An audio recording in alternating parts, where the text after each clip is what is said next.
Program ini nggak kayak tetangga sebelah, nggak pakai debat penuh tensi dan emosi, karena di sini semuanya kita sikat pakai ketawa ketiwi, bukan interupsi. Paling ujung-ujungnya disomasi. Langsung aja kita mulai, inilah Midnight Live. Jadi terkait sengketa itu, Presiden langsung ambil sikap cepat, nggak pakai debat. Presiden memutuskan kalau 4 pulau, yaitu Pulau Panjang, Pulau Lipan, Pulau Mangkir Gadang, dan Pulau Mangkir Ketek secara sah masuk wilayah Aceh. Mantap. Mensesnek bilang keputusan ini berdasar dokumen resmi dari Kemendagri. Nah loh, padahal sebelumnya keputusan Kemendagri bilang 4 pulau itu masuk wilayah Sumatera Utara. Berdasarkan data analisis spasial yang relevan. Jadi analisisnya nggak relevan dong. Gini nih contoh, kalau survei pakai katanya, padahal nggak tahu nyatanya. Katanya. Meski sengketa sudah selesai, saya bakal ceritain sedikit awal mula sengketa itu. Biar semua pada ingat dan nggak mengulang kesalahan yang sama lagi.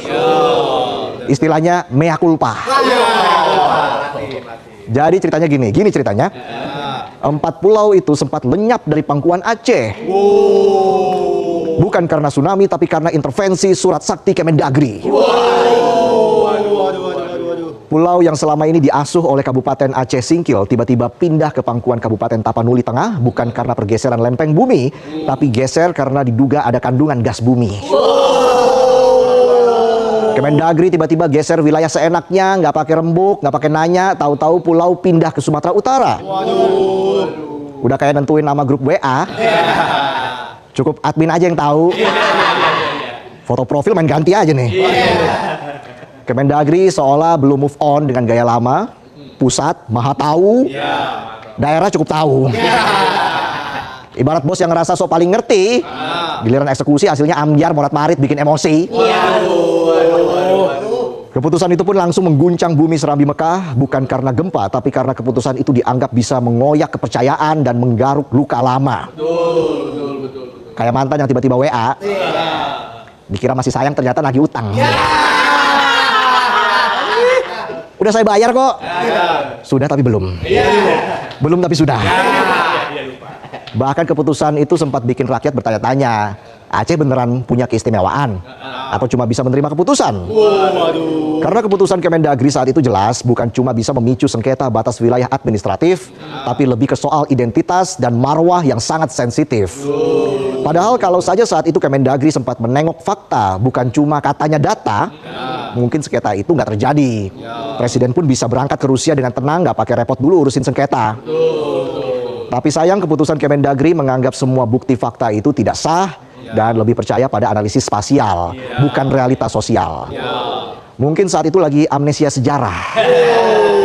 Atau malah pura-pura buta demi kepentingan ekonomi semata. Karena di saat sengketa beredar juga isu lama soal kandungan migas yang lumayan besar dan isu investasi Uni Emirat Arab yang bakal digelar. Giliran cuma rumput laut dan karang didemin aja. Pasrah. Tapi pas tahu ada migas, langsung gerah, bikin SK, ganti batas wilayah. Ya nggak salah kalau waktu itu publik overthinking. Kalau ini bukan cuma soal peta, tapi soal siapa yang dapat jatah. Sejarah dikangkangi, fakta dipunggungi, keputusan lihat isi perut bumi. Keputusan Kemendagri saat itu pun seolah meludahi prinsip lex superior derogat legi inferiori. Artinya hukum yang lebih tinggi mengalahkan hukum yang lebih rendah. Malah diganti lex Kemendagri derogat segalanya. Bisa aja saya. Bahkan mantan Wapres Yusuf Kala juga sempat bilang keputusan Mendagri saat itu cacat formil. Tapi tampaknya cacatnya bukan cuma formil doang, tapi cacat logika, cacat sejarah, cacat semua lengkap. Tinggal ngurus BPJS-nya aja. Harus lengkap kan dokumennya ya. Apa yang dirasakan rakyat Aceh terkait keputusan Mendagri saat itu bisa jadi mencabik marwah Aceh. Kali ini bukan pakai senjata tapi pakai surat dan segel berlogo Garuda. Dan untungnya Presiden cepat bertindak sebelum marwah itu terluka dan bisa memecah. Iya, halo teman-teman, kembali bersama saya channel ini, channel Net 2045 yang membahas seputar politik, pendidikan, dan juga budaya. Menarik sekali ya penyampaian dari presenter Metro TV ya. Ini ya soal pejabat-pejabat ya di Indonesia ini. Beliau aktif juga dalam menyampaikan ya, walaupun dalam bentuk humor tapi ya masuk akal juga ya, luar biasa. Tapi saya tidak terlalu jauh lah untuk panjang lebar ke sana, karena saya coba mengulas ya apa yang juga disampaikan melalui komentar teman-teman kita ini soal Pulau Aceh ya. Kenapa harus melalui menteri? Kenapa nggak tidak melalui DPR? Karena panjang prosesnya. Jadi ya mungkin rasa-rasanya ya kalau bisa instan ngapain harus panjang, kan begitu. Dan itu juga orang-orangnya Jokowi. Kebetulan memang saya nggak tahu kebetulan atau memang dibetul-betulkan gitu ya. Kan Bobi kan gubernur Sumut nih ya, katanya ya, ya 4 pulau Aceh mau diserahkan ke Sumut atau apa. Padahal yang jelas memang pulau itu tetap milik Aceh ya. Dan itu hak Aceh, itu milik Aceh sudah sejak dulu ya. Tapi saya rasa-rasanya mungkin ada sesuatu di dalam 4 pulau itu. Ada sesuatu di balik ya, di balik itu semua. Pasti ada yang diperebutkan di sana, kurang lebihnya seperti itulah ya. Tapi kita coba lihat apakah ada jawaban yang menjadi sebuah pemahaman bagi kita. Saya coba baca kepada pemirsa di YouTube semua ya. Keren pesan presenternya, mantap, sikap pejabat bikin gaduh dan kacau. Presiden Republik Indonesia Prabowo Subianto copot Mendagri Tito Karnavian. Tito pecat karena sudah bikin gaduh. Ini bikin gaduh ya. Ini cerita Opung disuruh si Mulyono bawa investor UEA ya ke 4 pulau di Aceh yang ngandung migas. Maka Opung suruh si Tito pindahin 4 pulau tersebut dengan Kemendagri. Meledaklah jihad filsabilah rakyat Aceh. Karena mungkin Aceh itu adalah daerah istimewa atau wilayah istimewa, jadi mungkin yang 4 pulau ini dipindahkanlah dari Aceh ke Sumut biar dapat dieksploitasi. Barangkali seperti itu, kan kita nggak tahu juga ya.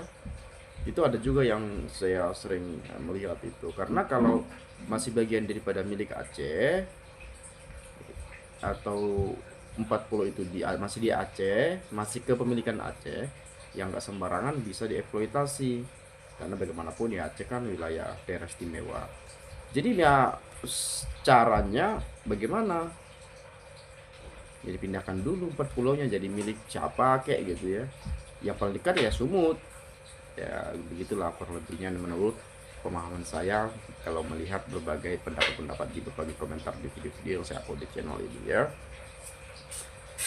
Kemudian top Marco Top Bung Reja, tapi inilah bukti pejabat titipan semua bikin gaduh, buat dan ubah aturan seenaknya.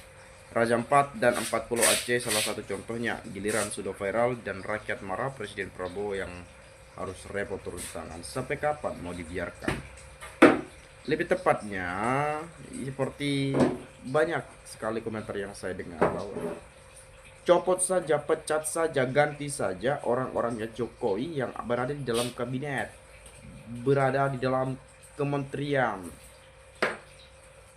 kejaksaan, KPK, polisi, TNI dan lain sebagainya. Diganti saja orang-orangnya Jokowi. Jelas ini sudah memang bikin gaduh Republik ini. Jelas sudah membuat gaduh rakyat Indonesia. Ya, ini jelas juga sudah terang benderang kita lihat di depan mata kita. Coba lihat Kapolri saat ini. Ya, tingkat kepercayaan publik kepada kepolisian di bawah kepemimpinan Kapolri Listio Sigit itu menurun sekali. Ya, dari sana juga kita bisa melihat itu. Gitu loh. KPK, tingkat kepercayaan publik, bahkan tingkat kepercayaan masyarakat terhadap KPK, Komisi Pemberantasan Korupsi itu sudah turun banget drastis. Itu siapa yang buat? Orang-orangnya yang ada di KPK. Bukankah itu Jokowi waktu masih menjabat sebagai presiden? Kita bukan benci, kita bukan gak suka dan lain sebagainya, atau kayak katakan buzzer lah, kaum nyinyir lah, bukan itu teman-teman, bukan itu. Tapi kita melihat di depan mata kita sendiri. Oke lah, kita awam terkait hukum, tapi kita punya pikiran, punya logika yang melihat, wah ini Gak beres ini. Tapi masih aja nanti masih dipakai, dipertahankan terus. Ujung-ujungnya rakyat yang sengsara. Padahal rakyat sudah tidak menghendaki oknum-oknum itu untuk menjabat. Tapi nggak diganti-ganti, nggak dicopot-copot. Jadi nggak heran kalau masyarakat mengatakan bahwa Pak Prabowo masih berada dalam bayang-bayang Jokowi, takut sama Jokowi, atau apa, kan kita nggak tahu juga. Itu banyak sekali komentar-komentar yang saya temukan seperti itu. Itu menjadi penilaian rakyat Indonesia loh ya, penilaian rakyat Indonesia. Jadi kita nggak bisa salahkan juga ya. Kemudian seluruh rakyat Indonesia mengharap pada Bapak Presiden Prabowo untuk segera bertindak untuk pecat menteri-menteri binaan dan piaraan Mulyono karena selalu bikin gaduh dan cenderung merusak persatuan dan kesatuan rakyat Indonesia, dan buang semua menteri-menteri dan pejabat setingkat menteri yang berbau Mulyono untuk menjaga keutuhan dan kejayaan NKRI. Ini baru saja saya sampaikan, sudah ada komentar seperti ini. Kita lihat Pak Surya Paloh yang dulu keras, ganas dan sangar, sekarang tidak ada partisipasinya sama sekali untuk masyarakat Aceh. Dan ada apa dengan beliau?